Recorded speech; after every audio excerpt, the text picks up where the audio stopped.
People feel like they can't speak their minds. The millennials are just saddled in debt. We have a system in which a third of American colleges produce graduating classes in which the median graduate makes less than the average high school graduate. Like, who can blame young people?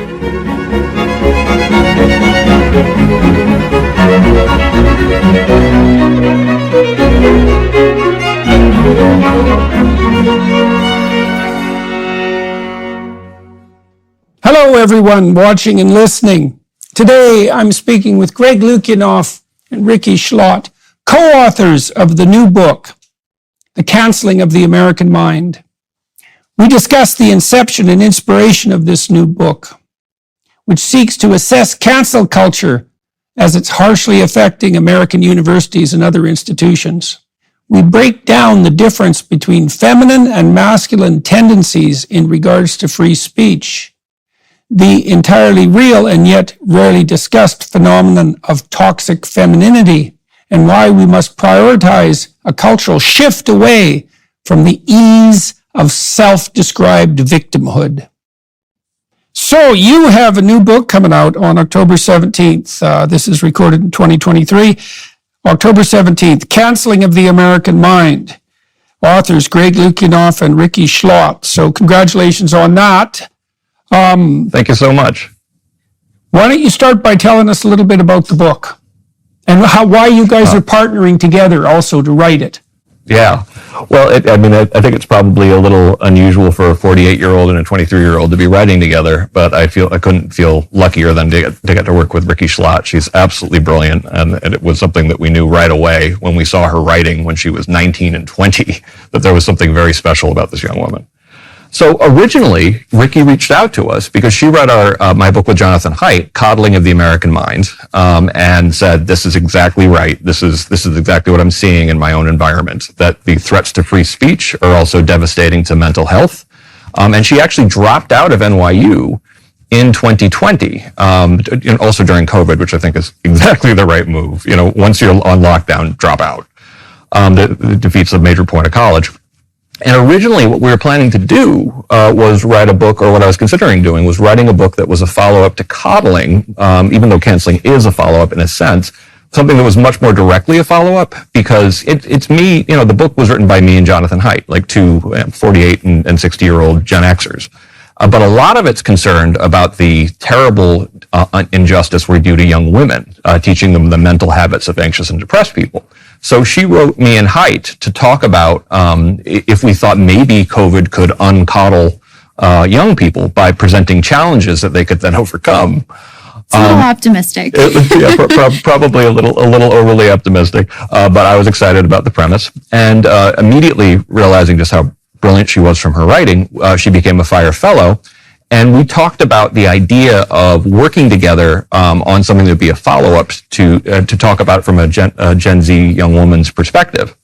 But as we were getting ready for that, I started realizing that there are still people out there who are trying to claim that cancel culture isn't real. And I'm like, okay, I'm sorry. Like, FIRE is sitting on a mountain of data. Something absolutely catastrophic has happened on campus in the last 10 years. This is easy to establish. So we decided to do a book that focuses on three things. One, prove it's not just real, it's historic. We don't see the kind of numbers of professors fired in the last, since we mark cancel culture as beginning around 2014. We don't see the kind of numbers of professors fired during cancel culture since the 1950s in the United States. There's nothing even close. About twice as many professors fired than the standard estimates of McCarthyism, for example. So people saying it doesn't exist is just crazy.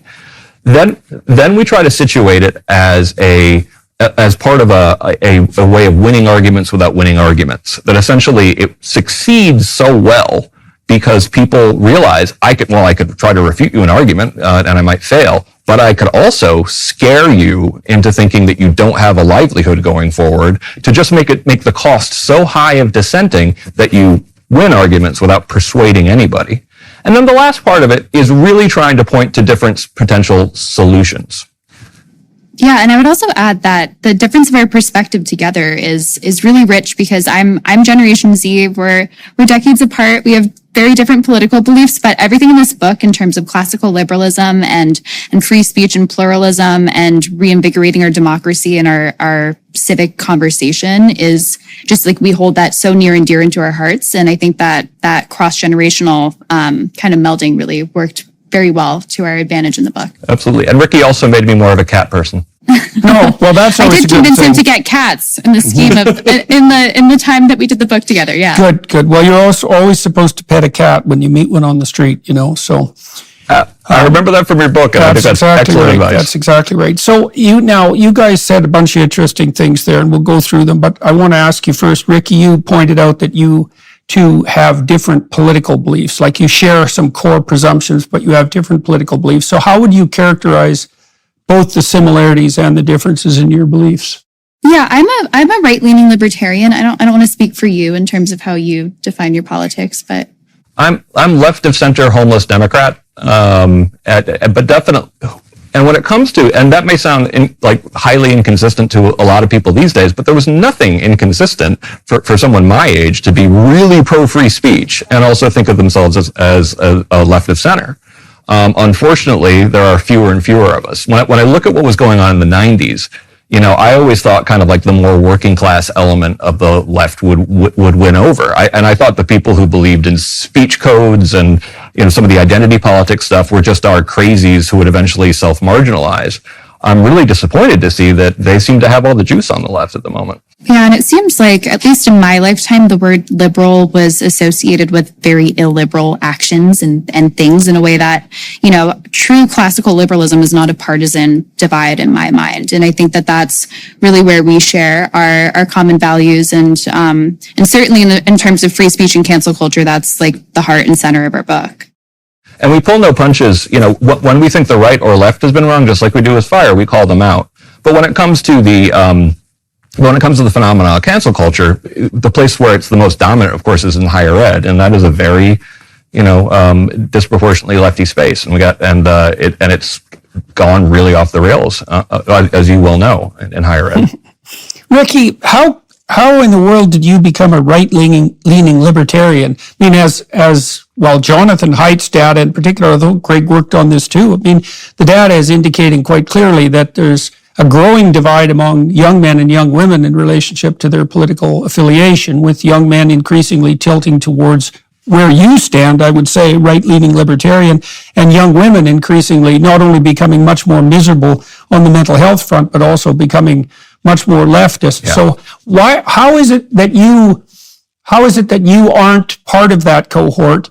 Since you're not, why do you think it's reasonable in some sense for you to speak for younger women, younger people, younger women? And why did you drop out of university? So I'm actually 23, but my father is 86, and having that breadth of historical knowledge in my household and so near, I think made me a little bit more resistant to generational trends. The tides and just kind of shifting away from what I think common sense right and left was, which happened. And I think a lot of my parents or my friends' parents were a little bit more lenient towards the nonsense of what my generation would bring home. Whereas, I'd come home to my dad sometimes at dinner and come home with whatever the next politically correct ism is and say, oh no, Dad, we don't say African American anymore. We say Black. And my dad would be like, what? We changed that rule like 4 times. And my intent is what matters more than the impact. And I think that those sort of formative lessons definitely grounded me in a different time and space. And I would say, despite that, the coddling was talking about mental health and a lot of the cognitive distortions. And even though my political orientation is different, I did grow up on the internet. I did grow up on Tumblr. I have a bunch of friends. I saw firsthand just how ugly and how horrific the mental health crisis has been for my generation. My freshman year at NYU, I remember one of the first nights that we were in my dorm, we were all sitting around, about 6 girls, and every single girl was comparing her self-harm scars. I was the only one that didn't have scars. And I just remember in that moment being like, wow, there's something so wrong with this generation. And I'm here firsthand watching it on the ground. I feel in some ways a part of it, 1 foot in and 1 foot out at the same time. But certainly, I mean, it's hard to ignore, even if your politics are different, you're mired in it, and it's so pervasive.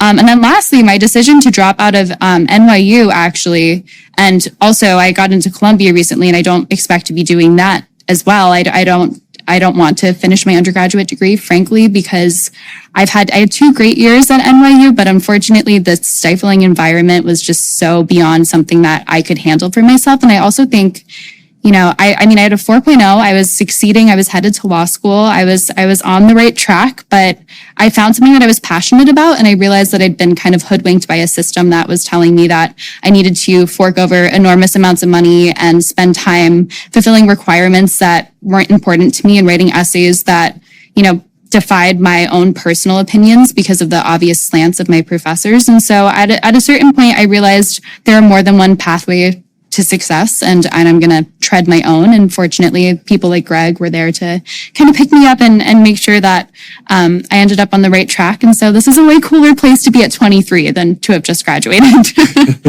So, Greg, I wanted to commend you for something first. You're not a psychologist, but you are the most outspoken psychologist that I know of, pointing out the fact that if we had set up a cognitive behavioral therapy program nationwide to demoralize young people, we couldn't possibly have done it more effectively, speaking strictly from a clinical perspective, than we have done. Yeah. Every psychologist there is who's worth his or her salt knows that you don't hyperprotect people because you make them dependent. You don't inundate them with idiot trigger warnings. You don't try to infantilize them.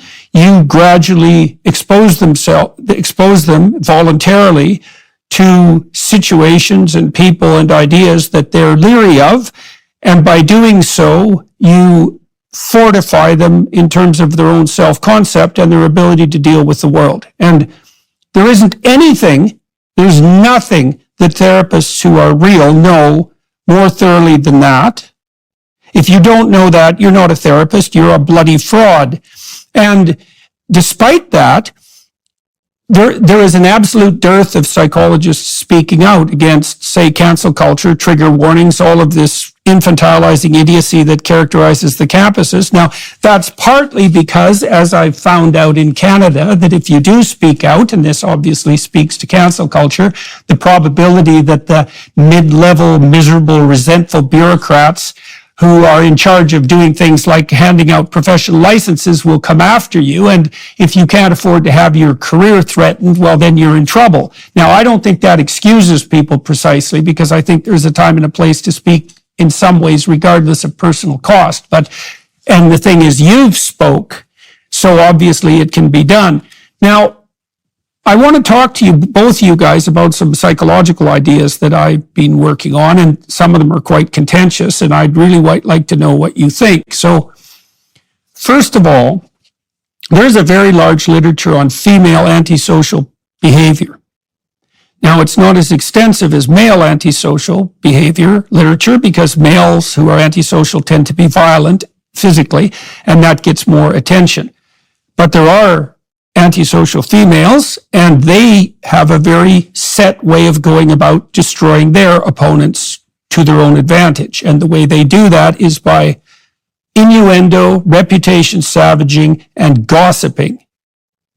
And this literature all arose before the dawn of social media, and it was very well established for multiple decades. Now, my observation is that that scales brilliantly on social media, right? Because you can savage reputations, you can use innuendo, you can gossip, you can destroy with zero cost to yourself. Now, women tend to turn to that because they don't engage in physical fighting, not between each other, very, very rarely, and they certainly can't fight physically with men.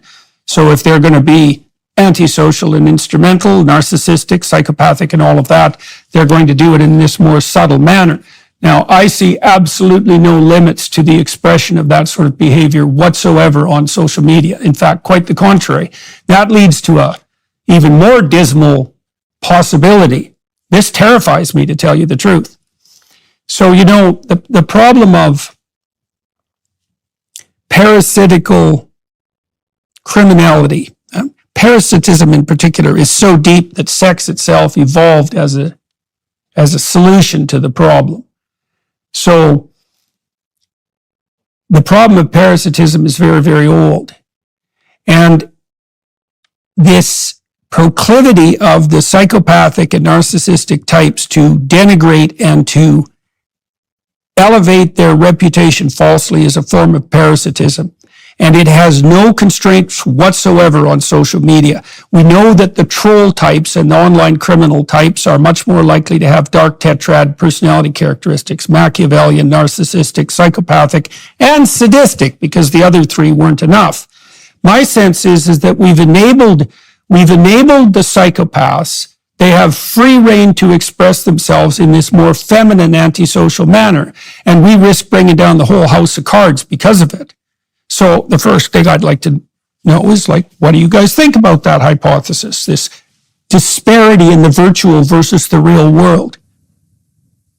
Well, first thing is that we took this, head on in coddling of the American mind. We said we didn't apologize for the research, and we made the point that when it comes to the different ways that males and females exercise aggression, particularly when they're teenagers, but also throughout their lives, that men is much more physical. I've been in a lot of fights in my life. I've been a bouncer. I've seen that. But I also grew up in a house that was dominated by women, and that female aggression tends to be relational. That definitely all these mechanisms that are much more relying on verbal tendencies and ways of battling things out verbally are well established. And I don't think it's any coincidence, and this is a very sad fact, but it comes out it's very clear in the polling, is that in general, and of course this is this talking about polling, women are more skeptical of freedom of speech than men are. So when you look on campuses, the polling for women's attitudes, this is actually a very funny statistic that we found, that the schools that tended to have the highest level of students saying that violence is acceptable in response to speech, or that shout downs are acceptable in response to speech, or that blocking doors are are acceptable speech, are either women's colleges or former women's colleges. So that's a distressing, and that's one of the reasons why we want to reach more women, because we know that there are plenty of women, including Rikki and Nadine Strawson, who works for FIRE, who are great civil libertarians, and we need to recruit from that, because as universities become more feminized, it could be an even worsening situation for freedom of speech unless we actually really bring that argument to more women. But anyway, and I would add to that point that I think, especially in the past couple decades now, that attacks on free speech are tied to emotional harm and the idea that people need to be protected and that their feelings are hurt. I do think that it's just an honest truth that just speaks to the female proclivities a little bit more. And so in some aspects, and I suppose the more antisocial people, that becomes a really militant response that they act on when they feel as though they're able to be the arbiters of justice and to protect weaker, more vulnerable people, in just a pure emotional sense, I would say as well. A few decades ago, private citizens used to be largely that, private. The internet has changed this. Think about everything you've browsed, searched for, watched, or tweeted. Now imagine all of that data being crawled through, collected, and aggregated by third parties into a permanent public record, your record. Having your private life exposed for others to see was once something only celebrities worried about. But in an era where everyone is online, everyone is a public figure. To keep my data private when I go online, I turn to ExpressVPN. Did you know there are hundreds of data brokers out there whose sole business is to buy and sell your data? The worst part is they don't have to tell you who they're selling it to or get your consent. One of these data points is your IP address. Data harvesters use your IP to uniquely identify you and your location. But with ExpressVPN, my connection gets rerouted through an encrypted server and my IP address is masked. Every time I turn ExpressVPN on, I'm given a random IP address shared by other ExpressVPN customers. That makes it more difficult for third parties to identify me and harvest my data. And the best part is how easy ExpressVPN is to use. No matter what device you're on, phone, laptop, or smart TV, All you have to do is tap one button to get protected. So if, like me, you believe that your data is your business, secure yourself with the #1 rated VPN on the market. Visit expressvpn.com/Jordan. That's expressvpn.com/Jordan for 3 extra months free. expressvpn.com/Jordan. Yeah, or they pretend a kind of genuine feminine compassion and use that as a mask to cover their actual antisocial motivations, right? Because the borderline personality types and the real psychopaths, this is particularly true on the female side in relationships, say to borderline pathology, they use self-proclaimed stories of victimization as manipulative techniques. And part of the reason for that is that if you're really serpentine in your capacity to manipulate, you harness the person that you're manipulating, you harness their compassion, right? Because that's a very effective way of hiding from them your predatory proclivities. It's extremely dangerous. And so I have a question for you, a deeper question, Rikki. And so this is a horrible question. I don't think anybody's ever raised it. So I am not convinced that higher education institutions, and maybe institutions in general, why should we be convinced that they can survive if females run them? And I'm not saying they can't, but I'm going to present the counter argument just for the sake of getting myself in all sorts of trouble. Here's what I see happening. I mean, first of all, or what may be happening, childless women infantilize other people because they don't have an infant. And so female administrators infantilize their students, female professors infantilize their graduate students. They use that fundamental impetus to protect. They misuse it and misapply it. Now that's well-documented proclivity in the clinical literature. The psychoanalysts documented that, starting with Freud. That's the devouring mother fundamentally.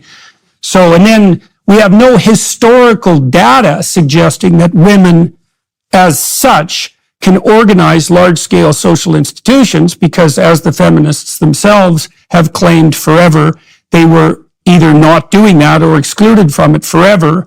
And it may be naive to assume that that's just something that women can do, even though that's, as I said, there's no historical precedent for it. Now, I did research in 2016 before I had to fold up my research enterprise entirely. We were looking at what predicted authoritarian politically correct beliefs, and we did a very careful job. The first thing we did was analyze political beliefs to see if there were a collection of coherent beliefs that you could identify as authoritarian politically correct, and there clearly was. So it's not just a right-wing conspiracy theory that such a complex of ideas exists. And then we looked at what predicted the proclivity to believe in those ideas. And the first predictor was low verbal intelligence. And it was a walloping predictor. It predicted politically correct authoritarianism better than general cognitive ability predicts grades.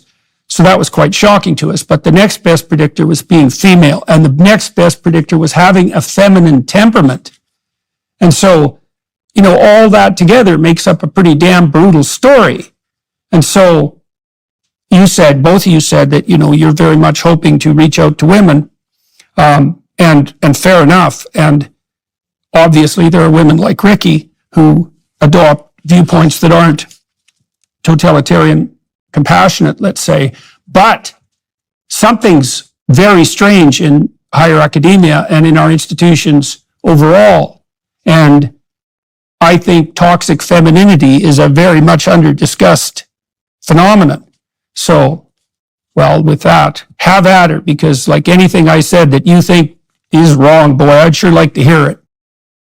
Well, I definitely can only really provide anecdata to the survey data that you have, but I would definitely say that in my experience, the people that have been most militant in circles of higher education have been my female, my fellow students and also professors as well. But I think that, regardless of whether there's on the mean of women is to lean that way further one way or another, like we can't change that aspect of nature. And one thing that I do think that we can change, just going into the inevitable future of more women in these institutions, is making sure two things. First, I think from the root of education, just as young as kindergarten. We need to emphasize rationality and stop like feeding into kids' emotions and just saying you're always right and you're totally valid and you do you. And if you're upset about this or if you feel harmed by this, then we need to empower you to accept that reality. I think that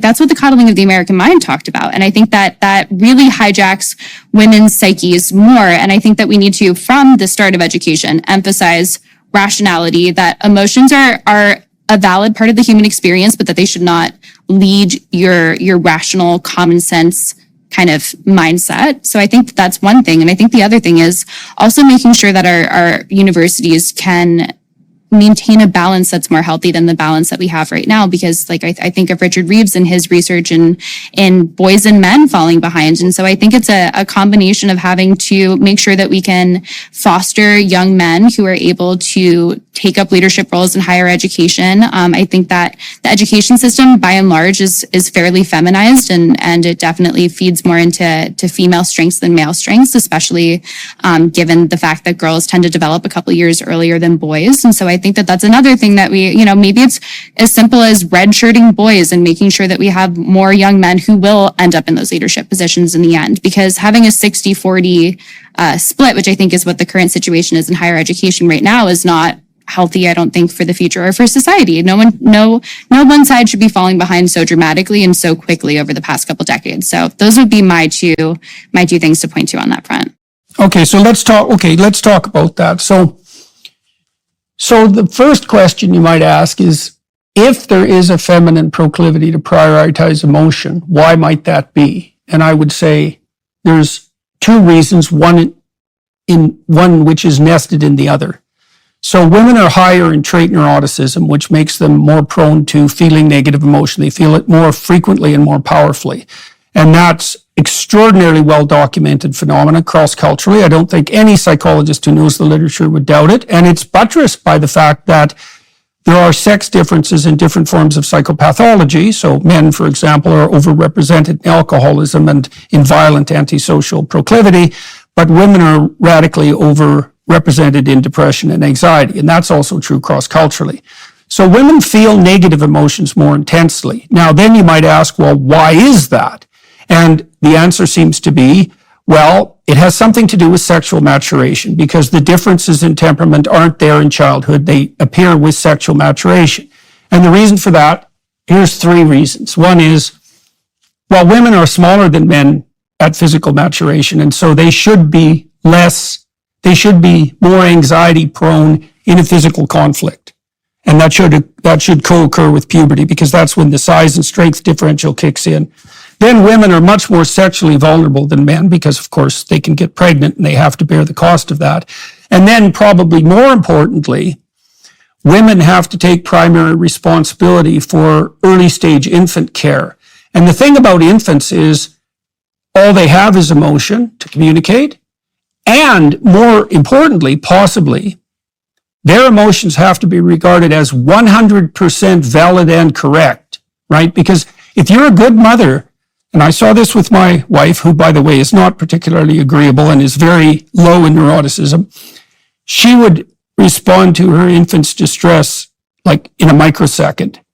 And that was extremely helpful. And it is the case that because human infants are born so helpless, so neotenous, that they have to be attended to with great care. And they have to be treated as if their distress is 100% valid. Now, you got to stop doing that at about 9 months of age. And that's a hard transition for women to make. And so I have this sinking feeling that the default female ethical proclivity is to prioritize emotion, to attribute to it 100% validity, because that serves infants best. And that bleeds out into the relationships that women establish when they produce large-scale social institutions. Now, you said, and fair enough, possibly we could prioritize rationality over emotionality, and we could start doing that in kindergarten. But I guess the counterposition would be, hey, that's what we were doing. And then the consequence of having women flood into these institutions is that was instantly inverted. And so maybe education can do something about that, and maybe not. So, and it's not like I'm happy about this or even that I believe it, although, it's a hard argument for me to escape from. I'm certainly not happy about it. I think it's completely bloody dismal. But unless, see, Greg, you said earlier something really kicked around in 2014, right? Something shifted. Yeah. And the biggest shift in the last 20 years is definitely on the sex balance in universities. Like, that's the most stunning transformation. So have at her, Greg. What do you think about all this? Sure. Well, when it comes to feminization of institutions, it's a fact. Feminization of politics, feminization of corporations or higher education, and we just have to figure out ways to make to not give up on these institutions because they become feminized.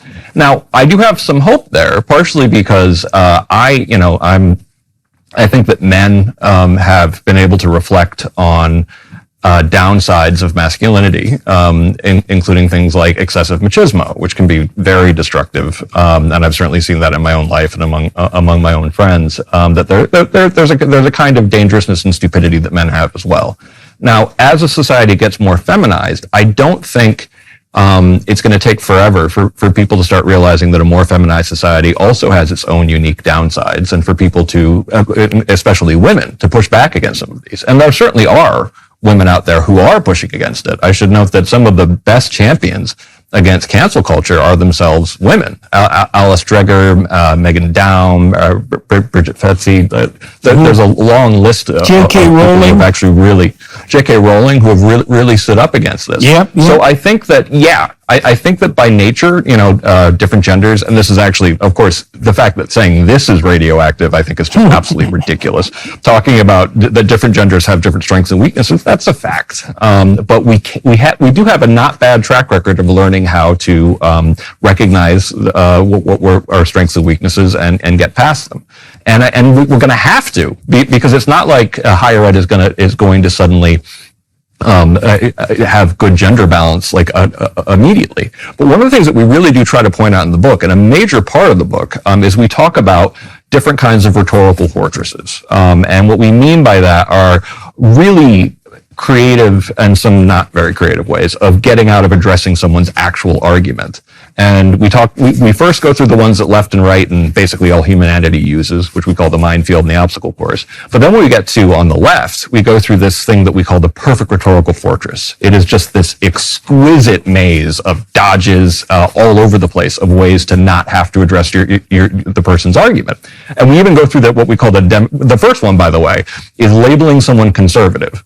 And this worked back when I was in law school. I'm embarrassed to admit, and I'm very embarrassed to admit, it worked on me. That essentially, if you could label a writer that if you could label a writer as conservative, then suddenly you took them less seriously. And that was something that I'm embarrassed to admit. Mm-hmm. So that's level one, and that's just ridiculous. That's the way children argue. But then we take through the entire demographic funnel, and of course you can dismiss someone on the basis of gender, on the basis of sex, on the basis of race, on the basis of etc. And we get you down the demographic funnel to about 0.4% of the entire population of the U.S., and then say, and by the way, none of it actually mattered, because if you have the wrong opinion, like J.K. Rowling, or for that matter, black conservatives, you're still discounted anyway. And one thing that really kind of gave truth to the lies, I talked to every black conservative writer and black moderate that I know. All of them said they've been told they're not really black for having the wrong opinion. So it's really more of a dogma protection system. So I do think that there is hope that if we basically can even if we can just establish, get back to rules we all know are better for finding truth, and get away from this ridiculous way of arguing that literally has no hope of getting you towards the truth and actually waste time to just get to whatever your opinion is, that if you can focus on constructive ways of arguing, there is still some hope. I would also add that I see some hope in alternative educational methods that are popping up, especially post-COVID. And, I think part of the problem is the education schools are so politicized in America and so feminized. And also at the same time, you have the vast majority of teachers, especially at younger grades, who are women. But I think so that ideological too, the education system. Absolutely. And I think that, those schools tap into those instincts and those negative feminine instincts that you're talking about, Dr. Peterson. And I think that especially post-COVID, now that we're looking at different models and different educational forms and different ways that parents can be involved or positive male role models can be involved in education from the start, I think that has the upstream effect, hopefully, of counterbalancing some of the excesses that we see in our universities today. I honestly think that mechanisms that allow people to completely sidestep higher education is actually in some cases our best hope for making higher education better. Because right now, you go to Harvard, who knows if it's a good guess that you're probably pretty smart and worked pretty hard in high school, but not necessarily. You could also be like the kid of a major donor or let in on an athletic scholarship. And the average grade GPA now at Harvard is 3.8, which is like an A+. So right now we have at least an opportunity that schools, like really prestigious elite schools, are no longer very good markers of who are going to be your best hires or who are going to be your best employees, because they might be smart, they might not be. You can't really tell if they learned anything because they all get 3.8s. And they also are likely to come with them a very difficult to work with kind of idea of, my workplace is oppressive. Meanwhile, if there are ways for for hardworking, smart kids to be able to show that they are conscientious, that they're able to read at a high level, that they are the hardest working and best and brightest, that can be done actually really inexpensively. And if we start actually looking at some of these alternative ways of educating yourself, it will scare elite colleges like crazy. And I tried to practice what I preach here, because originally, like, we had a policy, and I didn't realize this, that we have a policy that we wouldn't hire non-degree holders. When this was pointed out to me when we were considering hiring Rikki, I'm like, oh my God, I'm not practicing what I preach here. We have to get rid of this policy. And I think more places should, because there's going to be a lot of really super smart people who are smart enough to see that they should opt out of higher ed as it currently exists and try to show that they're the best, brightest, hardest working in different ways. We're going to launch a new university in November called Peterson Academy, and I've spent a lot of time researching objective assessment methods for general cognitive ability and for conscientiousness. And the universities have left that all on the table, and it's of unbelievable economic worth. And my sense is that a system that would actually provide a genuine assessment and accreditation of people based on their intellectual merit and their ability to work hard would be of incalculable economic value and could supplant the universities very rapidly. That is what should happen. I had no idea you're working on that, by the way. I just completely stumbled into that. We got 30 great professors already up. We think we can knock the price of a degree equivalent down to $4,000. So, which I think would be absolutely hilarious. Yeah. So Rikki, I should point out here, I went after women pretty hard, and I think rightly so in some ways, but I want to point some things out that I know too, just so you know and everybody listening knows where I stand. The data on ability with regards to men and women is pretty damn clear. Men and women have virtually identical levels of general cognitive ability. There might be some additional variability in men, although that's disputable, but fundamentally half the intellectual capital in the world is in the hands of women, and we'd be absolutely fools not to make full use of that, right? And we know too that countries that have a better record of rights for women and also providing better access to women on the educational front, they do way better economically. It's not even close. And so it's obviously the case that it would be to the benefit of everyone if we could harness the full potential talent of people regardless of sex, the old liberal dream. That doesn't solve the problem of the fact that we're corrupting our institutions at a rate that's absolutely beyond comprehension. But it does mean that, we're not going to put the genie in the back in the bottle, and neither should we. If we can free up women so that they can have their families and their relationships just like men, and they can produce and explore and create in relative freedom. Obviously, that would be better for everyone. I just wanted to make that clear. I want to put out one more pessimistic observation that you guys can comment on, and then maybe we'll turn to fire for a minute and your recent rankings of freedom on campus.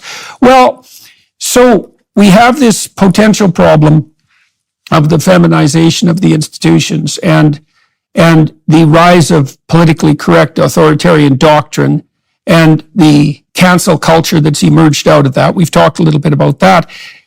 I think maybe we're in a perfect storm, because if it's true that antisocial female behavior in particular scales extremely well on social media, maybe what we're seeing is this weird, unexpected interaction where we have, the emergence of female-dominated institutions at exactly the same time we have this immense technological capacity that we never had before that enables the worst of feminine-like behavior to make itself fully manifest in the public sphere. Now, I know that lots of trolls online, by the way, are men, and perhaps even the majority of them, but that's not precisely the point. The point is that it's reputation savaging, gossiping, and innuendo that the net does particularly well. And that puts us all it exacerbates, it might be exaggerating substantially the detrimental effects that we're also seeing as a consequence of the rapid sex transformation in our institutions. So, Greg, I don't know if you have any thoughts about that, what you think about that as a potential observation.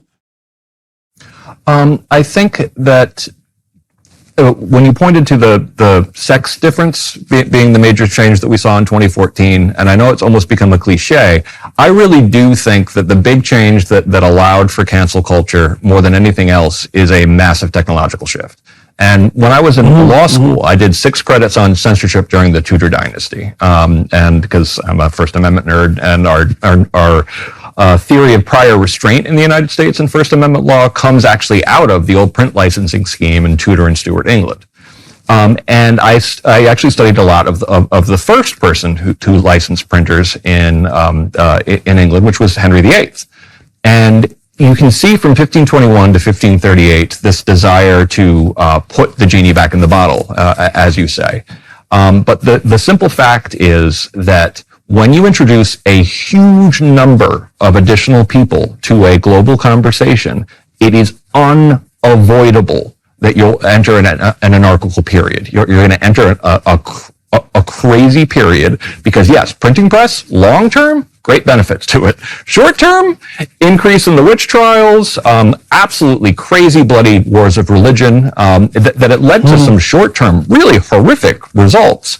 And what we've just done, particularly with the rise of social media, is we've done something, and people really have to appreciate what the scale of this. We just made it possible, due to largely social media and the internet, over an incredibly short period of time, introduce billions of additional eyes and mouths to a discussion. And when you have that many critical eyes on a problem, you can tear down any person, and that's cancel culture, any idea, or any institution. But I think that the pessimism that we have right now is partially because, my co-author John Haidt and so many other people are trying to figure out ways to put the social media, the genie back in the bottle. And I'm the one telling them, I've got bad news for you. There is no way to avoid this being a crazy period. However, cultures adapt. People learn. People do actually learn new cultural ways of adapting to major technological shifts.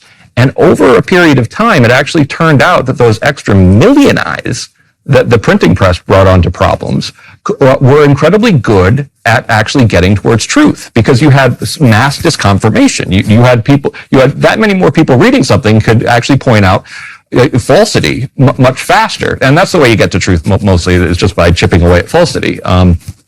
And I feel like I have not stopped being, at least to some degree, a techno-optimist, because I think once you have an extra billion eyes on a problem, you can actually solve some problems much more thoroughly and much more quickly if you're not using it just to gossip, just to cancel people, if you use it to argue towards truth And that's something that we really emphasize in the book. It's like, listen, social media as it currently exists, there could be a better way. And I know that they're all small companies trying to actually figure out ways to argue towards truth. So the short-term pessimism that we all feel, it doesn't have to be this way forever. And I think that when you alluded to the idea that there are some reasons to be wildly optimistic as well, like I think we're both there talking about potential technological advances that really could, save the species, so to speak. So I do think that long term, a lot of the problems that we're seeing right now are the early problems created by something that will ultimately prove to be a positive shift. Mm-hmm. Mm-hmm. Yeah, well, your comments about what happened after the printing press was enabled are very interesting. I mean, so what's essentially happening, according to your analysis, is that the territory of public discourse has expanded extremely rapidly twice in the last 500 years, once with the introduction of the printing press and now once with the introduction, really, of a variety of modes of communication that were not there before, including long-term video and audio and the permanence of those, and then the fact that people can communicate with a pen stroke with millions of people. So we've expanded the polity of free speech dramatically. Now, you could make the case, and I think this is what you're doing, that there's going to be a lag before the institutions catch up, right? And those would be the cultural norm institutions, but also the rules and regulations, the laws. It's the Wild West. And what that means is in the Wild West, while the psychopaths have an opportunity to flourish, at least temporarily, till everybody figures out how to get them back under control. Yeah, the problem I see, that's fair enough, and you could well be right. The problem I see is that, there's a bunch of problems, is that the way that psychopaths, the manipulative types, are held responsible is that people eventually learn who they are, right? So, first of all, if you're enough of a prick in face-to-face contact with people, especially among men, you're going to get punched. And so that tends to keep that down as long as you're in embodied form and a few feet away from each other. And, of course, that disappears if you're separated, which is why people are more aggressive when they yell inside their own cars, for example. And it's completely gone. Yes. Well, right, exactly. It's a very well-known phenomenon. And it completely vanishes online. Now, the problem is with online communication is there's no iterability in it, right? Because you can poke someone hard and then run away and never see them again. So there's no constraint of iterability, which is a big problem. And you can do this anonymously. And I've gone after the online anonymous trolls, and I know the literature indicating that online anonymous troublemaking trolls tend to have dark tetrad personality types, and they all bitch at me because they think, we have to be anonymous because, we're heroic whistleblowers and otherwise we'll be canceled. It's like, no, one of you in 10,000 is a heroic whistleblower and the rest of you are just the sorts of pricks who sit in their basement and poke at things who would immediately get punched in high school. And that's gone. But I can't see a way, one of the things I've thought through is the fact that, the social media companies could separate the anonymous types from the people who had actual verifiable identities. But I'm also afraid of verifiable identity because that takes us down the whole digital identity route, and that's, God, man, look what's happened in China. That does look like look what's happening in Canada. Well, Canada. Yeah. I know, people in Canada, they say, you keep warning that free speech is in danger. It's like, no, guys, I'm warning you that free speech in Canada is already gone. It's not in danger.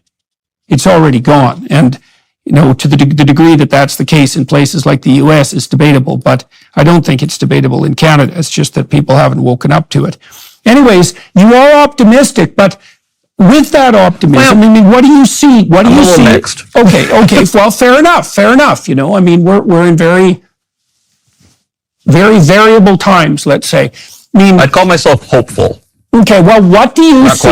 You've thought about this a lot, both of you. What do you see that might actually be done concretely to regulate this proclivity towards cancel culture without also, I see what Christopher Rufo and people like him are doing in Florida, and I have some real sympathy for their attempts, but I can easily see that going astray too. Once the politicians enter the fray of ideas, how could that go wrong? It's going to go wrong real fast.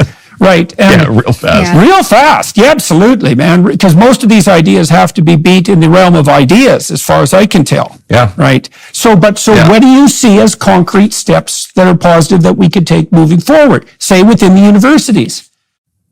Yeah, no, absolutely. And what's funny is, I end up, arguing with Rufo about reforms. And step number one, and I believe profoundly in higher education reform. But step number one of reform is you have to pass something that actually is legal, is actually not going to be immediately laughed out of court. And so this is what we warned about some of the regulations that they were trying in Florida, because I'm a First Amendment lawyer, and we looked at the Stop Woke Act that DeSantis, came out with. I'm like, no, that will never survive judicial scrutiny. And by the way, we are principled and nonpartisan, and we'll be one of the ones to sue them. But definitely, even if we didn't, the ACLU is going to sue, and you're going to lose, and you're going to lose very clearly, and you're going to waste oxygen of the reform movement. You're going to achieve nothing. You're going to give them a new boogeyman. It will get you nowhere. And so far, that's exactly what happened. Meanwhile, some of the other reforms that DeSantis was talking about were great ideas. When it came to, for example, having, as part of orientation, debate series where you actually have people argue about the most radioactive topics in the country, that could be amazing. Talking about free speech and orientation could be amazing. I think that reducing the bureaucracy is something I've been saying for decades. A lot of the worst things that are happening for freedom of speech, for the first part of my career, they were overwhelmingly coming from the ranks of administrators. And then in 2014, they started coming from the students as well. Now, people sometimes think what I'm saying is it used to be administrators and now it's students. No.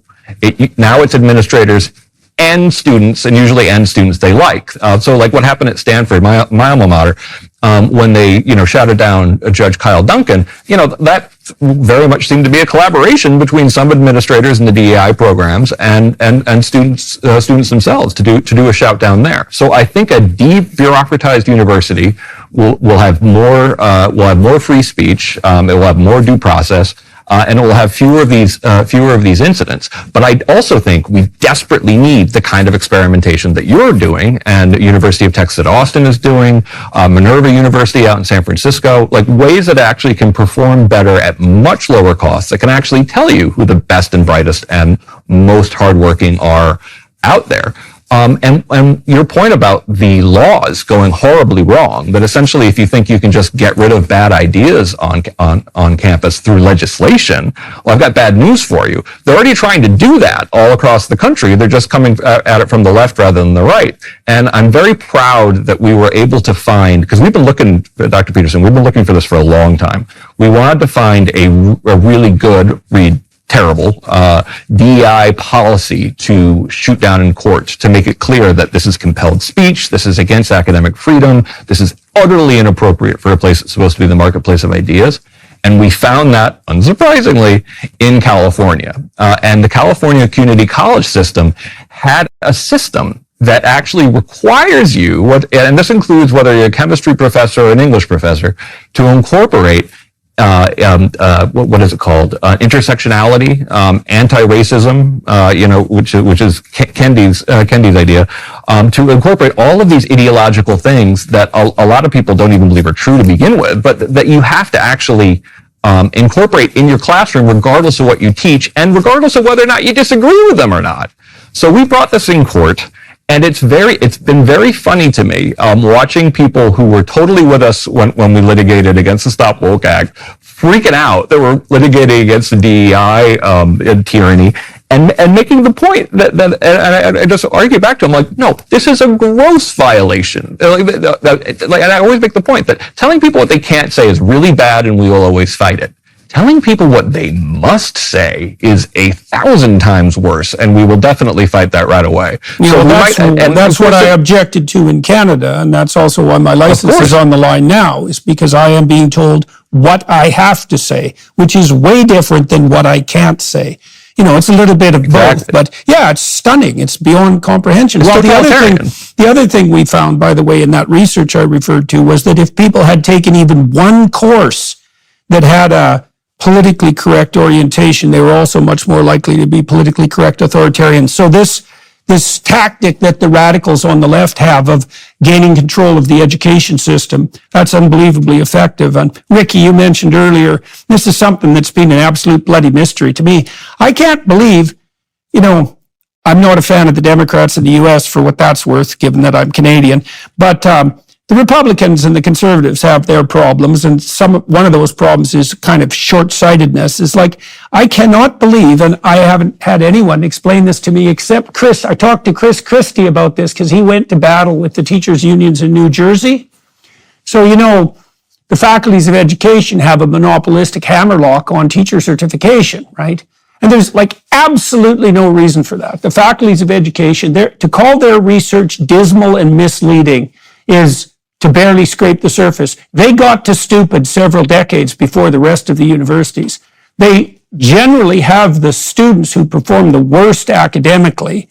And everything they teach is ideological and unfounded. There's no evidence whatsoever that the faculties of education know anything whatsoever about making better students. And yet they have a hammerlock on teacher certification, and that essentially gives the progressive radicals access to 50% of the state budgets in the U.S. So it's no bloody wonder that the liberals, the real liberals and the conservatives are losing the culture war.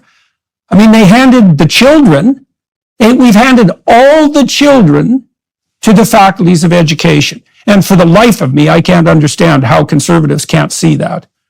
And I just want to add one thing that we didn't know when Coddling of the American Mind came out, and we should have. Is that we've been calling out education schools, since we were founded at FIRE. And one thing that we fought successfully, by the way, was the accreditation body for most education schools tried to have a social justice requirement, saying that you could not graduate with a degree in education unless you proved your commitment to social justice, which is guys, if you don't see this as an obvious political litmus test, then I don't know what to say. So we got that defeated. But of course, when you have a situation where only FIRE and some other groups are objecting to an obvious political litmus test, and it's considered just fine among other people in the field, then the problem's already gone way too far.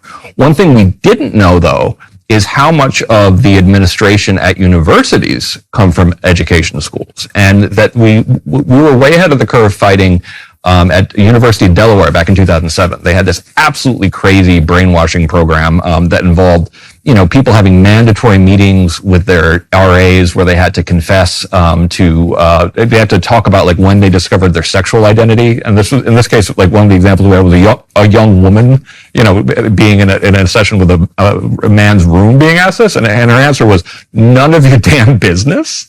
And she actually got written up for that. And we're like, that's exactly the right call on that.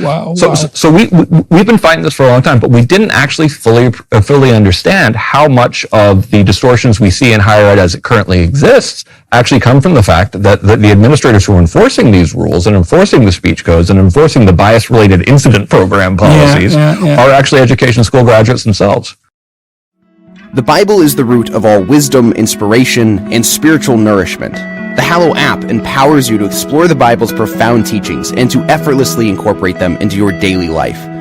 A great place to start while you deepen your understanding of the Bible is to check out Father Mike Schmitz's Bible in a Year, available on the Hallow app for brief daily readings and reflections.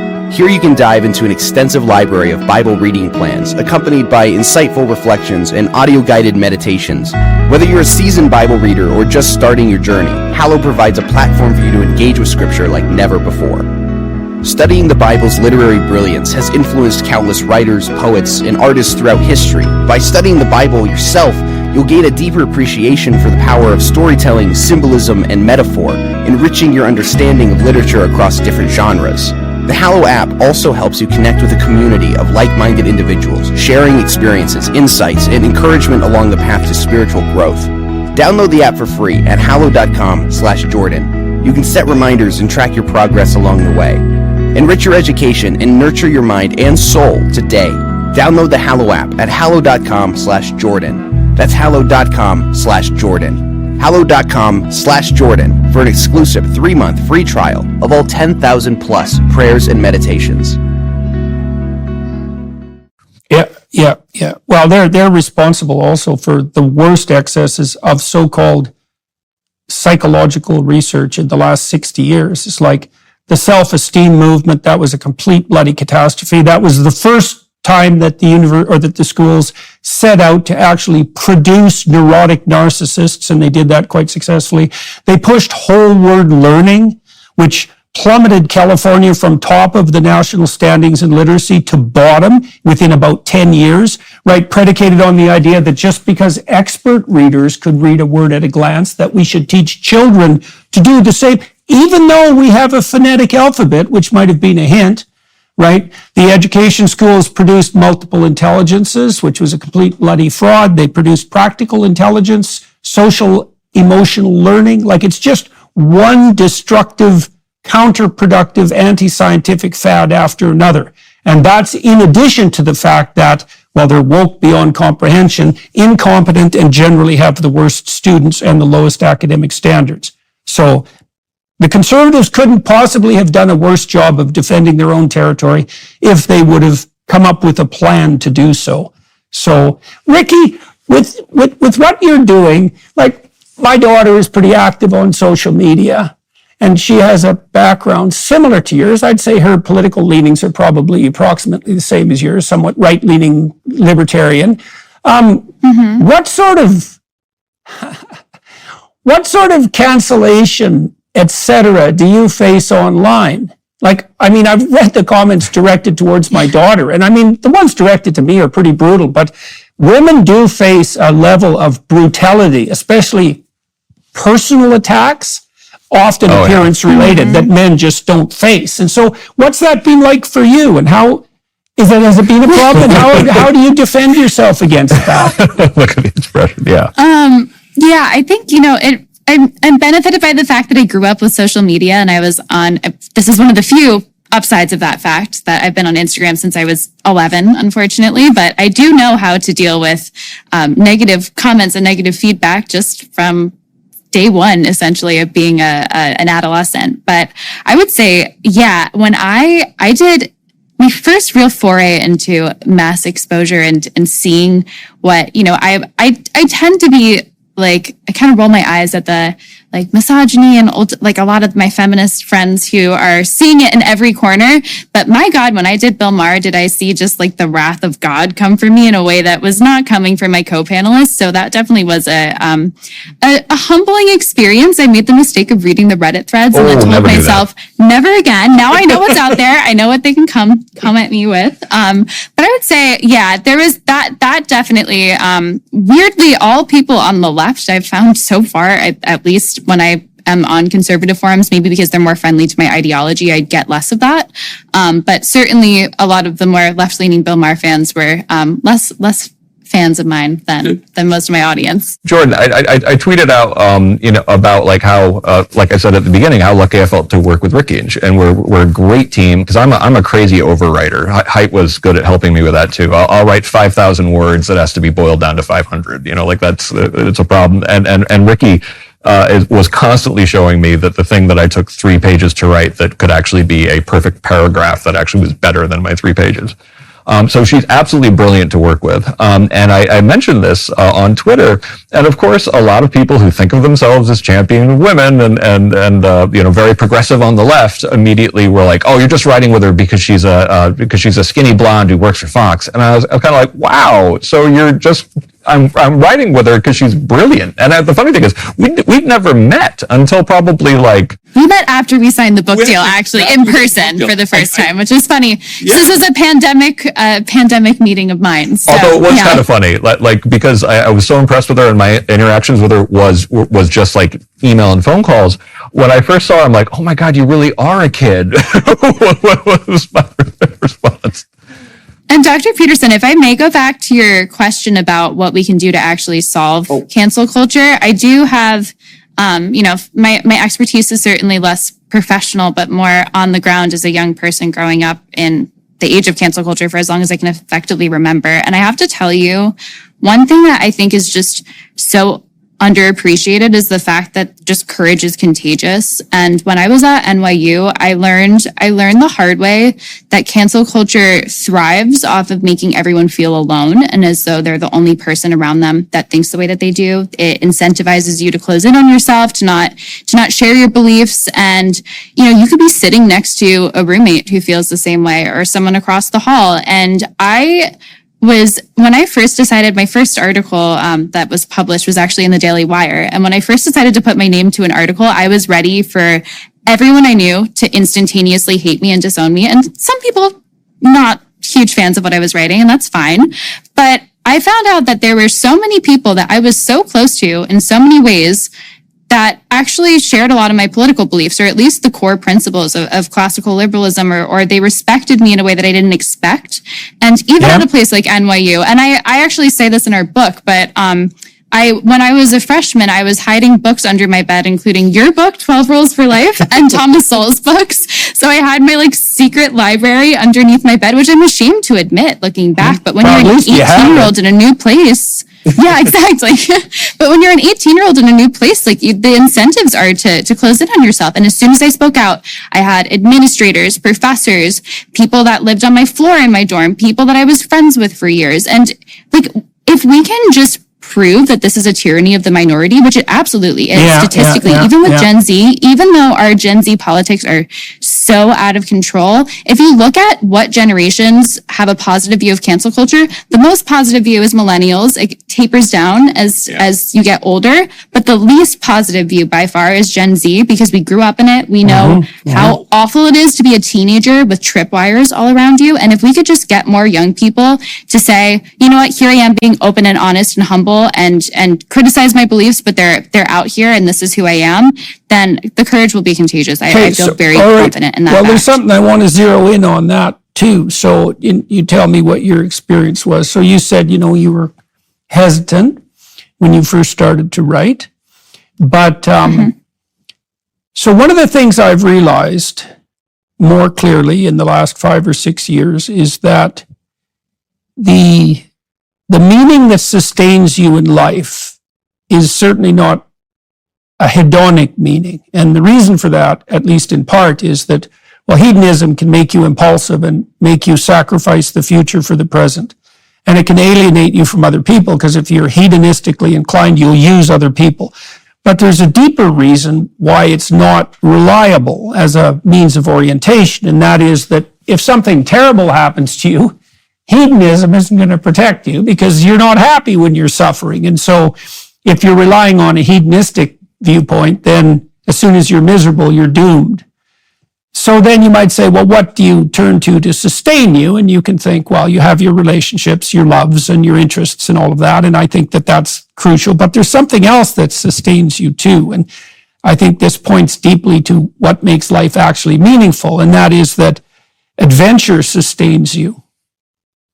And I think we're built for the kind of glorious adventures that we like to go watch on movies. Maybe a romantic adventure, that's the pinnacle of adventure, And then you might ask yourself, if you wanted to have an adventure, maybe a true romantic adventure that was even beyond the scope of your wildest dreams, how might you find that? And I would say, you find that by telling the truth. Because if you tell the truth, you have to let go of what you want. Right? Because you don't know what's going to happen when you say what you think. If you're crafting your message to gain a particular outcome, you're not telling the truth. You're using your words in a manipulative way. Now, you have experience of this. This is what I've gleaned from what you've told me so far, is that, you were in a relatively woke environment, to say the least, and then you decided that you were going to actually write what you believed to be true. Okay, what was the consequence of that for you?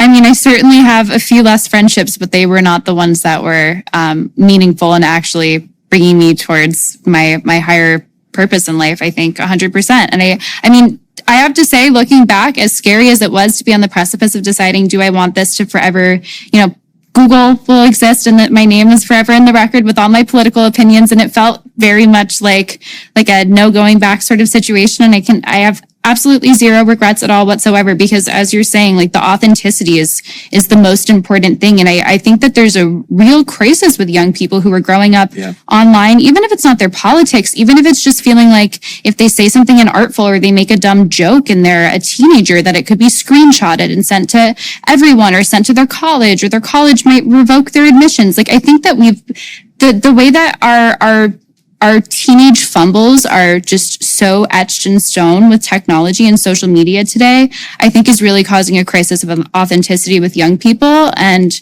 we need to wake up to that. Well, you said you started writing and that went very well.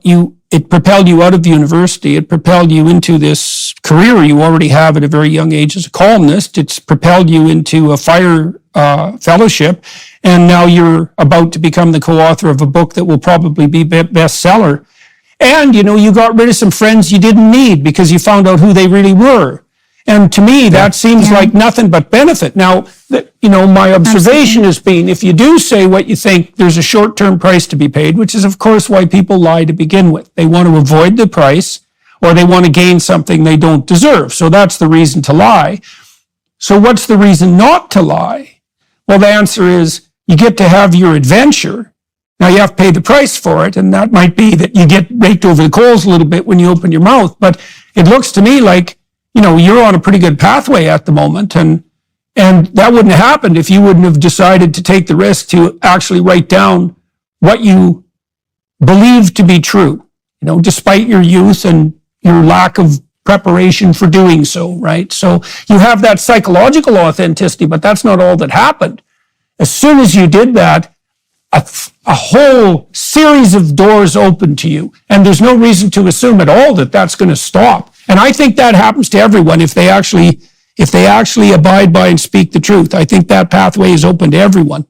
And Jordan, a major theme of the book, and one of the things we try to explain to people is sometimes people say, oh, cancel culture is, of course, real, but it doesn't affect me. I'll never be canceled. I'm not in an environment where I'll be canceled. And time again, of course, I hear this from professors, and within like a year, they're writing fire to ask for our help. But even off campus, one of the ways in which cancel culture is devastating, and we see this in the case of like Carol Hooven, a professor at Harvard who stepped down from her position and left Harvard for a while. After she just went on Fox News and argued that biological sex exists and got targeted by administrators there. And argued it so tactfully aside. Tactfully, compassionately, that was probably her mistake. She's a wonderful person.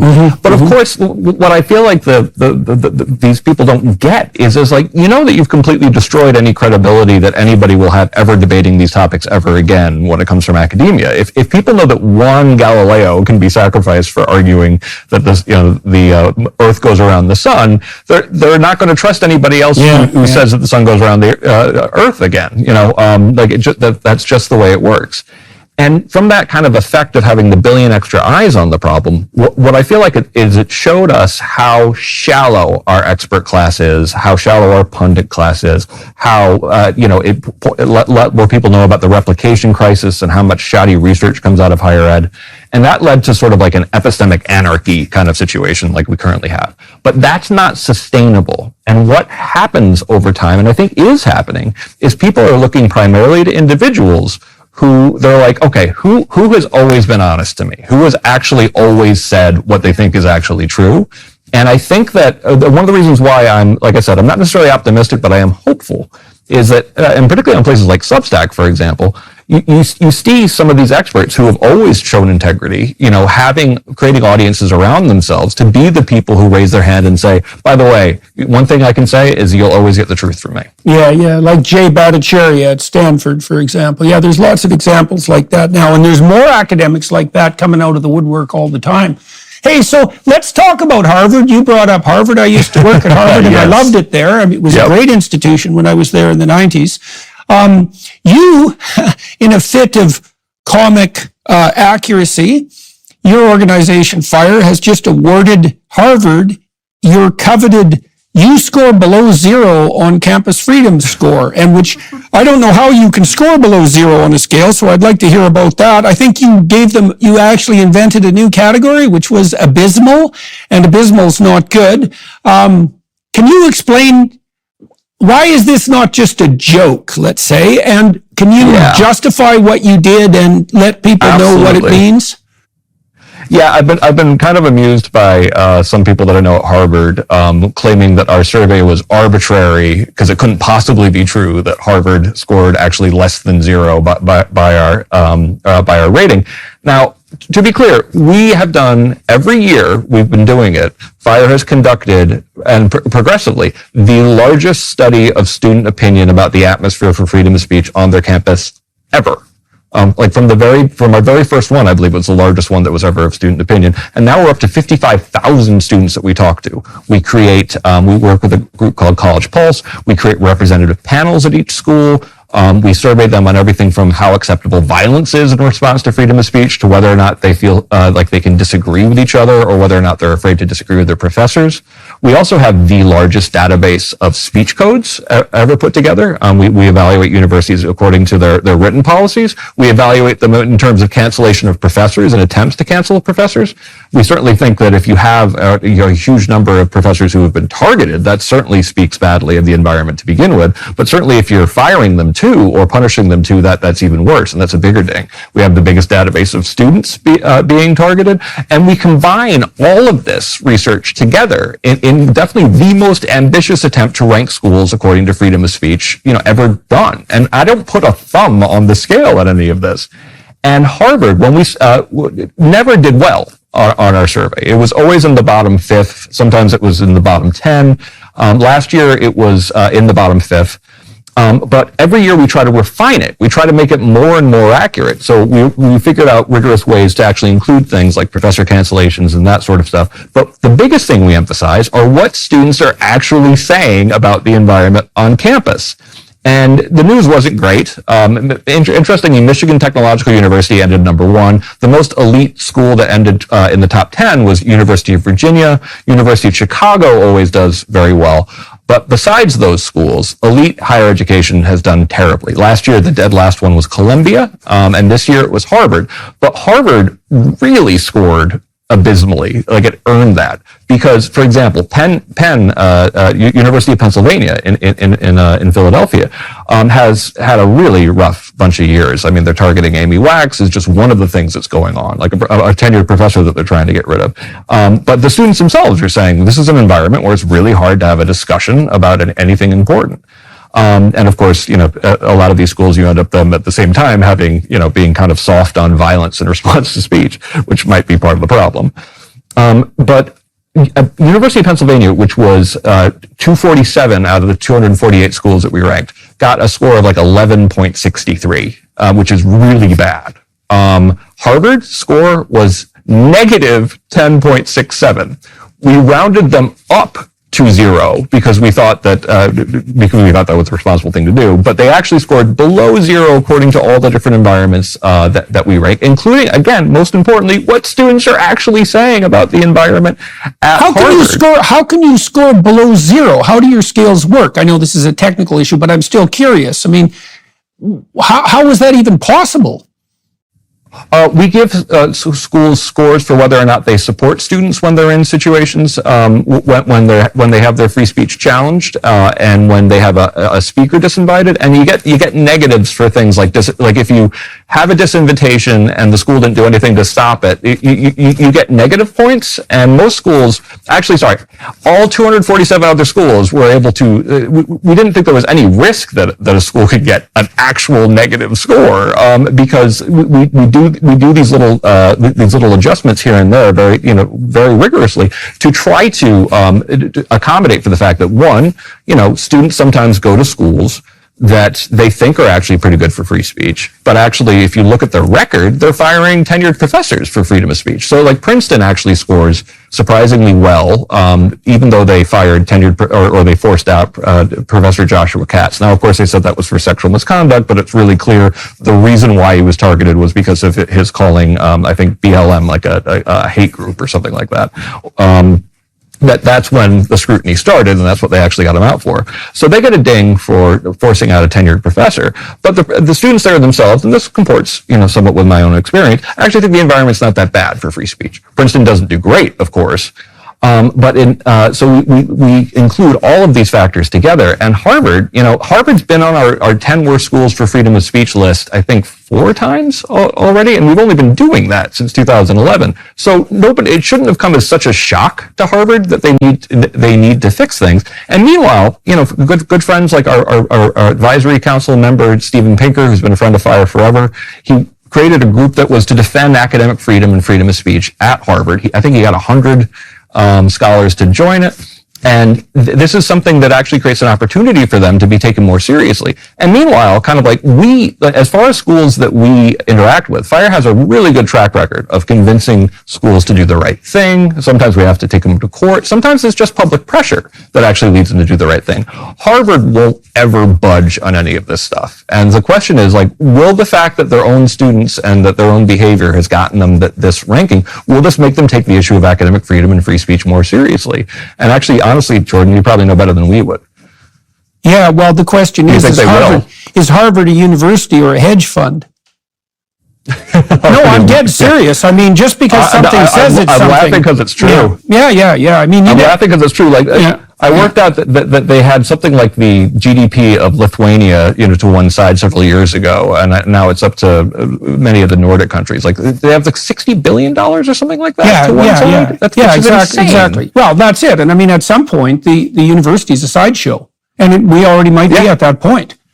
So that could easily be the case. I read this great book decades ago called Systemantics by a man named John Galt, and it's a great book, very, very short, tongue-in-cheek in a way, but brilliant. And he has a lot of maxims and axioms. It's a list of axioms about how you analyze how a system works. And one of his axioms, which I've never forgotten and has been unbelievably useful to me as an analytic researcher, was the system does not do what its name says it does. And so that when you approach a system, you have to look at, so if you want to, for example, figure out what a system does, you look at where it spends its money. So I learned this when I was working for the Alberta government 40 years ago as a junior analyst.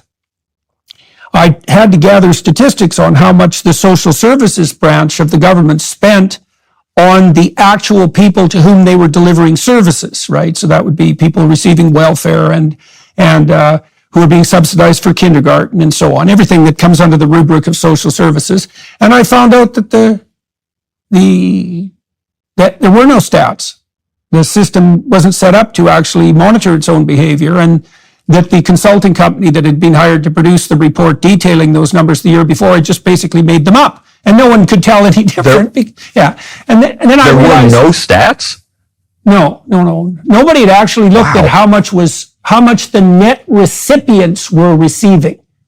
Right. You couldn't find the data. No. And I'm sure that's still the case. Wow. Oh, yes, it's beyond belief. But it's no different than most charities. Most charities spend 90% of their money running the charity. Now, I'm not completely cynical about that because most corporations have about a 5% profit margin. So that means they spend 95% of their money running themselves. It's not that easy to get an enterprise up and running that actually does something other than take care of itself.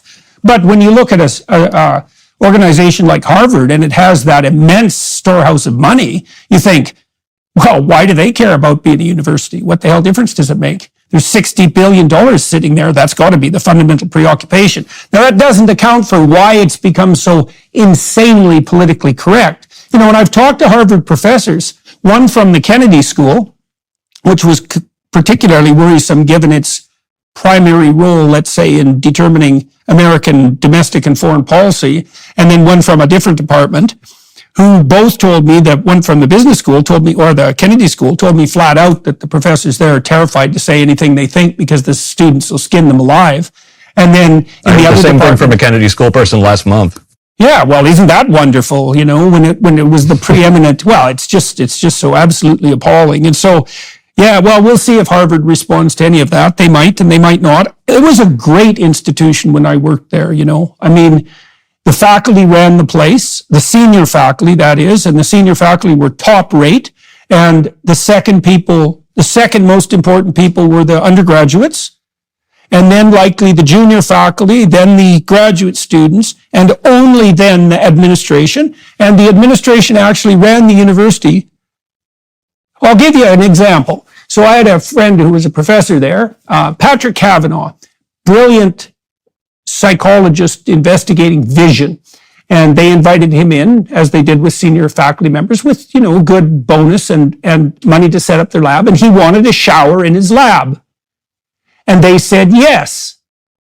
And the reason they said yes was because they were smart. And they thought, well, if we have professors and students who want to stay in their damn lab so long that they don't go home, they sleep there and they need a shower, it's like, okay, if you want to work 17 hours a day, hey man, we'll build you a shower. Now, at my last institution, the University of Toronto, that would have never happened because they would have just thought of that as a luxury because they weren't, frankly, that bright. But Harvard was the sort of place, I'm dead serious about that. They talked a lot about excellence, but had no idea whatsoever how to facilitate it, although they were very good at talking about it. And so they put obstacles in the way rather than clearing them out of the way. And so Harvard was great, and I have no idea what the hell's happened to it in the interim, although, the fact that Pinker felt compelled, and he's a very reasonable person and a liberal by any stretch of the imagination. Yep. He's hardly a right-wing, some sort of right-wing conspiracy theorist, not Steven Pinker. And the fact that he felt compelled to set up a whole organization to facilitate free speech at Harvard is another indication of just exactly how dreadful that place has become. Alumni should stop giving, right? That's part of the solution as well, especially if they're entrepreneurial or libertarian. It's like, don't give Harvard money. When we talk about this, how maddening it is for me to run a nonprofit that we defend free speech, off campus as well now. We just, relaunched to expand our mission, but we still focus overwhelmingly on higher ed. And that's always going to be, essential to what we do. And how often I talk to people they'll complain about the schools. And then they'll say, it's like, I'm even reconsidering my gift this year. And I'm like, you're reconsidering your gift this year? And a lot of times these are gigantic donors. Yeah. Well, people can't believe it. I mean, this is what I'm seeing in Canada, is that Canadians, in my situation, I'm being pursued by my accrediting board at the moment who want to take my license or subject me to re-education, which is, I just can't even believe that this is the case or how they think that's going to work, possibly, because I'm definitely not corrigible by standard re-education techniques. So, but I think Canadians, when they look at my situation, they have a very hard choice to make, and it's the same choice that you're requiring people who are analyzing higher education to make. In the United States, you guys had stellar institutions, man. Your Ivy League schools, they were knocking it out of the park for a long time, and the state school system in California was deadly good for a long, long time. And so it's a complete bloody catastrophe that those institutions have inverted and are now actually pedaling hard in the opposite direction. And it's not the least bit surprising that people can't believe it. Like, I'll tell you a funny story about this. So I was in the UK a while back, and I was talking to some of the members of the House of Lords. And they're pretty elderly people, generally speaking, and all of them virtually have had stellar careers. And they had all been forced to take DEI training. And I asked them, well, what do you mean forced? Like, you guys are actually only responsible to the Queen, technically. No one can force you to do anything. And they said, well, they told us that we would lose our library privileges, we would lose our cafeteria privileges, and we wouldn't be able to park if we didn't take the course. Really? This is actually true. And I thought, well, why didn't you just tell them to go to hell? And they said, well, we just thought we'd had a couple of scandals on the sexual front, and we thought maybe it wouldn't hurt us to, brush up a bit on our conduct. But they had no idea. They had no idea whatsoever that there's an entire ideological enterprise underneath this, pushing everything in this insane progressive direction. They had no concept of that whatsoever. And so I think a lot of people who are looking at the universities and the political institutions, they can either think that me and people like me, and that might include you too, unfortunately for you, are, just noisy conspiracy theorists screeching in the wilderness, or our major institutions, many of which were world class and which took hundreds of years to instantiate, have now become virtually irreparably corrupt. Well, it's obviously a lot easier to write off the bearers of bad news. And, Sure. and unsurprisingly, in Canada, you really see that because most of our institutions here, they worked until, well, you say 2014. That's probably about right. Yeah. Yeah, no, it is funny watching the various ways you get dismissed talking about this. And one of the funniest ones is when people point out that in my book, Unlearning Liberty, I talked about 2007 as being the worst year I had seen. And that was the one where the University of Delaware, brainwashing program that I mentioned before, a crazy case involving someone getting, expelled for a flyer, another case in which someone said the epithet wetback in class and then in order to criticize it and was immediately suspended. All things that are day-to-day occurrences now, and people are kind of like, oh, but you're saying that things have been, you've never seen it as bad, but you said that back in 2007. I'm like, because they kept on getting worse every several years. And you always have the danger, of course, of being dismissed as a kook or unpleasable. But it's particularly difficult when you're saying, like, I've been doing this for 22 years. It was already worse than I thought it would be for free speech on campus in 2001. And it's definitely had peaks and valleys here and there, but the trend line has overwhelmingly been, it just gets worse. So 2014 was a bad year. 2015 was. 2017, giant acceleration in attempts to get professors canceled. And then that's put in the dust by 2020 and 2021. And to get to the DEI stuff, the idea that in the midst of a situation in which there are departments that have literally no conservatives, particularly in elite higher education, where they have record low, all-time low viewpoint diversity among professors, when they have cancel culture, when they have BRTs, when they have a tenure process that screens out for loud people, when they have all of these, what we call the conformity gauntlet in the book, they have all these mechanisms to shut you up from high school, from K through 12 on up, including Nature Human Behavior saying that they won't actually publish things that are found to be harmful to groups, which is just like, wow, you can survive all that. Yeah. And still not, and they decided in addition to this, that they would add DEI statements being required for professors. That they needed an additional political litmus test. It's like, so I can't believe only an administrator would look at the world of higher education and see, you know what, there is too much freedom of thought. There's too much heterogeneity among these professors. We need a mechanism to make it even more rigid. I might also add, in terms of being dismissed as a conspiracy theorist for pointing out these realities, I think that the people who I've seen to be most amenable to these arguments that higher education is just completely turned on its head are young people who don't remember the model that you both remember of it actually being better at some point in time. When you look at the statistics of faith in higher education with Gen Z, 2/3 of current high school students say that they think that they can tread their own educational path. Less than half of current high schoolers say that a college degree is necessary for financial success. 100%, it's a necessity. And I mean, just the statistics are staggering. And who can blame young people for looking at the situation in which people feel like they can't speak their minds?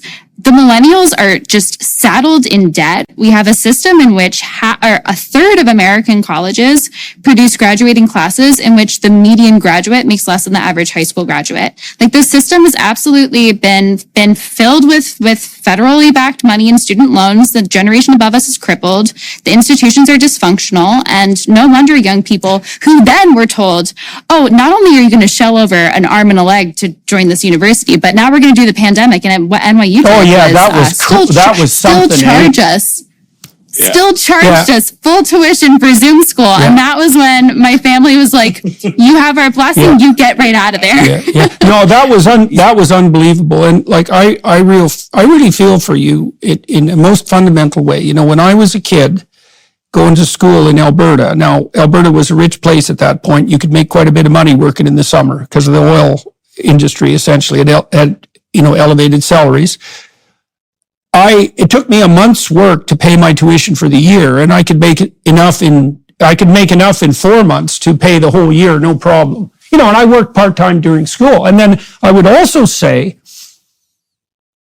I went to a little college when I first graduated from high school. It only had about 700 people, Grand Prairie Regional College, and all the professors there loved to teach, and my first year classes were seminars, and I had a blast. It was great, and I learned so much. I basically became literate. I knew my professors on a first name basis. I met all sorts of new people. It was great. I was trumpeting the praise of college to everyone far and wide. And it didn't saddle me with any debt. I graduated debt-free, essentially, and also with my graduate education because I had a fellowship and lived in Montreal, which was also dirt cheap at the time. And so this is no nostalgia. I had an excellent low-cost higher education experience, and I had excellent mentoring in particular as a graduate student. It was high quality. The clinical psychology program at McGill was extremely effective. And you could do research. It was great. And then when I went to Harvard, I had a blast. The students were great. I loved my colleagues. I thought the university ran like a charm. So it's not just, old guys looking back thinking things were better when we were young. It's that things have become so corrupt and so expensive that it borders on what's being done to young people on the higher education front borders on criminal. The bloody administrators figured out how to pick the future pockets of the students. That's really what happened. And so they just elevated tuition fees beyond any reasonable norm. And then to add to that, your observation, I couldn't believe the universities did this. It's like, well, we're just going to teach you on Zoom, which is way worse than a video lecture, way worse. Yeah. And we're going to charge you full tuition.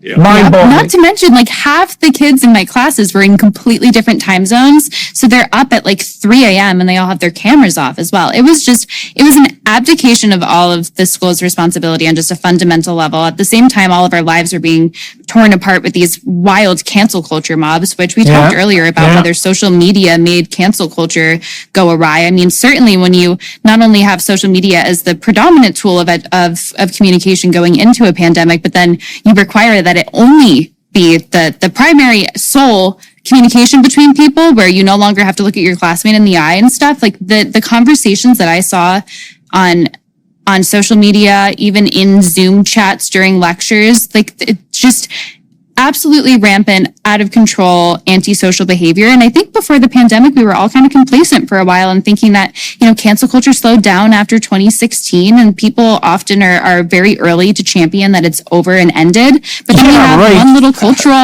a cultural hiccup and then we're right back to square zero and we're burning the whole house down and tearing people down with it. So I think, 2020 in terms of just the experience of being a young person was really life-changing for all of us. It wasn't great for the olds either. Yeah, well, hence your center-right libertarianism. So let me come back, and maybe we'll close with this. Let me come back to one thing you mentioned earlier, and this touches on the work that Jonathan and Greg have done and that Jonathan is pursuing. I imagine you guys delve into in your new book too, which, by the way, for everyone listening, is coming out October 17th. Tell me the title again. The Canceling of the American Mind.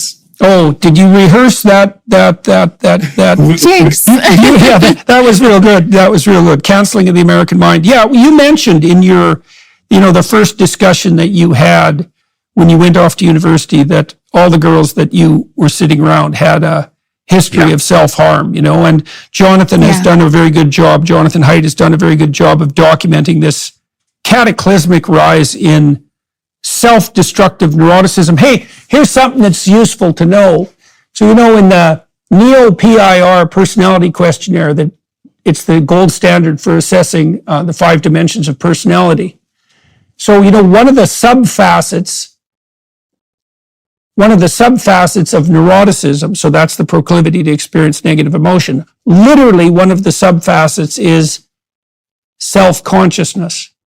There's also a very large body of work now that documents the propensity of people who are either depressed or psychotic, so seriously mentally disordered in the miserable direction, are much more likely to use pronouns and terms that are self-referential. So they say I and me far more. And so it's literally the truth that the more you concentrate on yourself, the more miserable you are. And of course, your generation has been taught to put their own subjective self-identification paramount, to do little else but concentrate on their own feeling, and to do little else but to concentrate on their own feelings. Now, in your personal experience, you mentioned what happened to you in that first group at university. What what do you feel has been the consequence of this? What do you see happening around you? In terms of the ongoing consequences of growing up in social media and this depressive Yeah, sort well, of in particular, environment? let's say for women in particular, also for the relationship between young women and young men. I mean, I have to say that it feels as though a lot of my cohort is experiencing kind of like a prolonged adolescence. I don't know if that's in part because of the pandemic and our adulthoods launched in just such a bizarre way. But I mean, I would say it's just, even still now, when I was a teenager, I thought, when we get older, we're not going to be mired in the same sort of like depressive malaise. It's the only word I can really use to describe how I feel like my generation is just like, there's this cloud over us, and it's often very negative to be in groups, particularly of young women together. I mean, I remember that night still. It was just heartbreaking to me. It was unbelievable to me that, like, it was almost like, why was I the one person who in this group was not able to share in that experience? I mean, it's so common, it's so pervasive. And even as we've gotten older, I've not seen it subside. I mean, I don't have friends that are still cutting themselves like they did when they were teenagers, but there's still this depressive, like downward pull of my generation. I think it's harming our interpersonal relationships. I see especially my female friends. I think that we are, certainly more likely to indulge in like social contagions. And when they sit around together, it just gets even more miserable. I mean, I completely agree with what you're referencing with the gender relationships. I think that that's completely awry. I mean, I feel like we're growing up in an age where, the relationship between male and female is quite recently changed very dramatically, and we're still trying to get our footing on that. The way that we communicate with each other is completely upended because we're now completely digitized. The political environment around us is so dysfunctional, and it's just like, I don't really know what to say about the state of my generation besides it's just bleak, and I'm concerned that it doesn't seem to be getting much better, and somehow we just all seem to be folding in on ourselves. One of the things I've observed traveling all over the world now for 5 years is that, if you try to demoralize young people for 60 years by telling them that their ambitions are pathological and world destroying and that everything's predicated on power and oppression, you actually do demoralize them, especially when you add to that the vision of a necessarily apocalyptic future brought on by that ambition that can only be rectified by having everyone, especially the poor, give up pretty much everything they own. It's like, well, we're pretty much done and also with that. self-hatred. Well, by the way, like, well, and also justified, massive amounts of despising yourself. Justified self-hatred as a parasite on the surface of the planet. Yeah, I think we've pretty much had enough of that. And we do, to end on a positive note, I mean, your situation is instructive. You took these technological tools that are at your disposal, and you're doing that right now, and you decided to say what you had to say. And, your future, as far as I can tell from the limited time we spent together, your future seems to be pretty damn bright. And there's no reason that can't be the case for everyone. And so it is a very sad situation that we've managed to demoralize young people so badly and to split them apart at the level of sexual relationship. And that's a real catastrophe. But by the same token, and you'd mentioned this earlier, there is an increasing space for people who are willing to stand up and to make their case known, to do that with extraordinarily effectiveness using the tools that are at hand. And so maybe that, and I think FIRE is one of the organizations that's actually pushing for that outcome to be the one that is going to prevail. I hope your book also tilts things in that direction, as your previous book did quite successfully. I mean, it's had a good run and people still talk about it, still sells. Yeah. And so, and it did draw a lot of attention to what was going on in universities. I know that Jonathan Haidt has got a new book coming out. I don't know. It's got to be in March, right? And you're right. So there'll be about a 6-month gap, eh? Yep. Yeah. Well, so October 17th, tell us the name of the title again. See if you can do it in unison. I'll give it to you. Yeah, that was creepy the first time. The Canceling of the American Mind. Yeah, well, that would be a catastrophe for the world, by the way. I mean, one of the things you bloody Americans have managed with immense, what would you say, panache, and to the benefit of everyone, is you managed to create a culture where, for a long time, you aimed at success and you, by and large, you admired it, were not jealous of it. That's a very, very, very, very difficult thing to pull off. And if it doesn't happen, then no one gets to be successful. And when no one gets to be successful, then everyone gets to be miserable. And that's the situation that we increasingly find ourselves in. We don't want that to prevail. So I hope we don't cancel the American mind. I hope your book is one of the things that helps everyone wake up to the fact that that might happen. I hope your generation gets a revitalizing vision, and good luck with your book, October 17th. Very nice to talk to both of you. Thank you, Dr. Peterson. Thank you so much. Yeah, my pleasure. And to everyone watching and listening, thank you for your time and attention. It's always appreciated. I hope you found this discussion useful and engaging and interesting and educational. You know, all the things that universities used to offer. And this can offer now. Thank you to the film crew here in Florence. And I'm going to continue this conversation for another half an hour on the Daily Wire Plus side. So if you want to join us there, please, you're more than welcome to do so. Bye-bye.